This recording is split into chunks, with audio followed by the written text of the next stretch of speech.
પ્રશ્ન કાલે છે, આજે છે હોળી અને કાલે ચેટી, તો એના માટે તૈયારી કરવાની હોય તો નાસ્તો તો બધો બનાવી જ નાખ્યો છે, પણ અત્યારમાં આપણે બનાવવાના છે ઓલા મમ્મી શું કહેવાય ઢેબરા બનાવવાના છે. ઢેબરા અને ઢેબરા એટલે પૂરી તીખી અને ગળી બંને બનાવવાનું, હક્કરનું બધું બનાવવું પડે.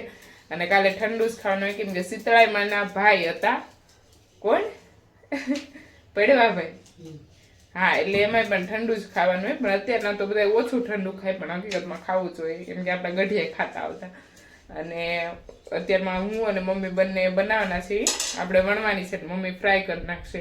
અને ઋષિતા દીદી, મીનાક્ષી દીદી બધા વાળીએ છે અને પ્રકાશભાઈ પણ એની જોડે જ છે. તો આપણે અત્યારમાં મમ્મીની હેલ્પ કરાવી દઈશું. અને ત્યાં થોડીક સમય પહેલા અત્યારમાં 6 વાગી જાય એટલે થોડાક સમય મીનાક્ષી દીદી અને બંને બેનું આવી જશે, કેમ કે અત્યારમાં તમને ખબર જ છે આપણી વાડીમાં શું કામ ચાલુ હોય. અત્યારમાં આપણે કામ ચાલુ હોય મિલ્કિંગ કરવાનું, મિલ્કિંગનું કામ ચાલુ હોય. તો અત્યારમાં એ કામ બધું ત્યાંનું કામ પતાવીને મિલ્કિંગ કરી નાખે, ગાયને ફેરવી લે, ખાંડ પલાળી દે, પલાળી નીકળ ભરે હવાનો પલાળી ફેરવી દે, નિરણ કરી દે અને ગૌશાળાની અંદર બધી ગાયને પેક કરી દે અને વાસળીને બધી રૂમમાં લઈ લે. બધું કામ કરી કમ્પ્લીટ કરી અને પછી આવશે. પછી ત્યાં સુધીમાં મારથી મમ્મીથી જેટલું બને બનાવી નાખશું. બધું થોડુંક થોડુંક જ બનાવવાનું છે. હોળીમાં અહીંયા પ્રગટાવાના હોય તો ત્યાં દર્શન કરવા જવાનું છે. અને પછી જોઈએ કે ત્યાંથી કોઈના ઘરે ગીમ હોય તો જવાનું હોય તો પછી ત્યાં જશું. પૂરીનું કામ કરતા એ અધૂરું મૂકી અને અત્યારમાં આપણે બનાવવાની છે ચા, કેમ કે આપણી ઘરે આવી ગયા છે મહેમાન, તો અધૂરું કામ તો મૂકવું જ પડે. અતિથિ દેવો ભવ. અને જો અહીંયા ચા મૂકી દીધી છે ગાયના દૂધની. પ્રગટાવાની શરૂઆત કરી દીધી છે બધા ભાઈઓએ. અને જો એ બધા હોળી પ્રગટાવે છે. હાય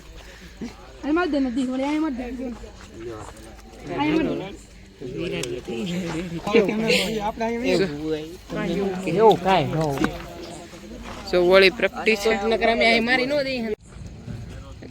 થઈ જાય ભાઈ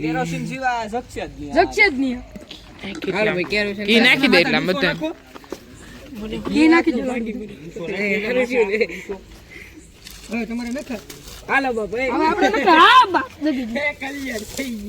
અમે શ્રીફળ નાખ્યું ને, શ્રીફળ ના લઈ લે મને મોટી અહીંયા મૂક્યું આ લઈ લે શ્રીફળ.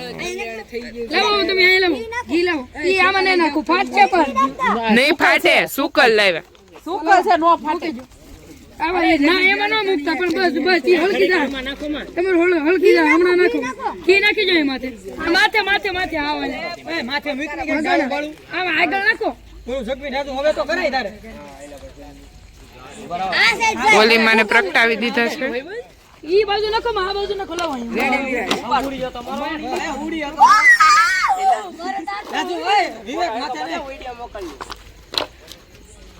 હાલો રેડી હળગાવા વાળા આવી જતા. હોળી મને પ્રગટાવી દીધા છે.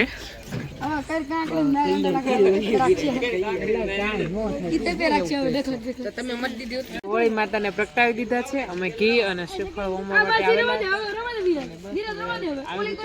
આના ઉપરથી છે ને જે બાજુ જે આગ લાગેલી હોય ને જે દિશા હોય ને એના ઉપરથી આવતું વર્ષ કેવું થાય ને એની ખબર પડવાની.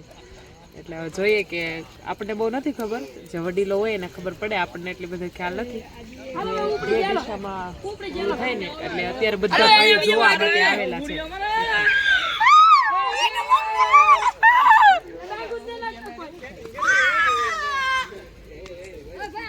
કોણ કે તો ડીજો બતાવજે.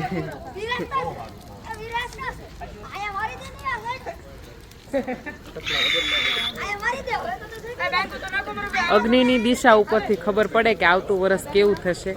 પેલા તો વાયર હળગીને બધી ટીસી બીસી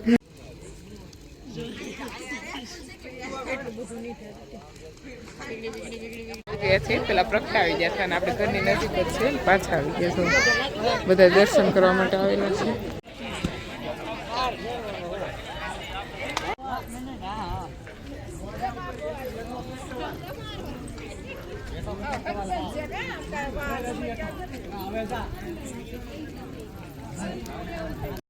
આપણે હોળીમાના દર્શન પણ કરી લીધા છે અને આ વખતે આપણે નજીકથી પ્રગટતા જોયા છે હોળીમાને. અને દર્શન પણ આપણે બહુ મસ્ત થઈ ગયા, કેમ કે આપણે દર વર્ષે ઘી હોમીએ છીએ, ગાયનું ઘી અને શ્રીફળ દર વર્ષે મેં હોમીએ. એટલે હું દર વર્ષે પ્રકાશભાઈ જાય છે, આ વખતે અમે ત્રણેય સિસ્ટર ગયા હતા અને નજીકથી નથી તે આપણે પ્રગટાવતા જોયા, કેમ કે જ્યારે એક્ઝેક્ટ સમયે આ વખતે ગયા હતા. નગર આપણે અમે જઈએ ને જ્યારે ત્યારે પ્રગટી ગયેલા હોય ને ખાલી દર્શન કરવા જવાનું, એટલે આ વખતે આપણે 2 વખત જઈએ દર્શન કરી આવ્યા અને મસ્ત દર્શન થઈ ગયા છે. અને જે હોળીમાં પ્રગટે એના ધુવાડા ઉપરથી વરસ ખબર પડી છે, પણ એ આપણને એવી ખબર ન પડે, પડતી હોય ને પડતી છે એ લોકોને ખ્યાલ આવી જાય કે કેવી રીતના હોય એમ. અને બસ દર્શન કરી અને ઘરે આવી અને પછી બીજી વખત દર્શન કરી આવ્યા હતા. અને આઈ હોપ કે તમને મારો બ્લોગ ગમ્યો જશે. કાલે મળીએ નવા બ્લોગ સાથે. જે બી લોકો મારી ચેનલ પર નવા હોય તે લાઇક, શેર અને સબસ્ક્રાઈબ કરવાનું ભૂલતા નહીં. Bye bye. જય મા મોગલ. હર હર મહાદેવ.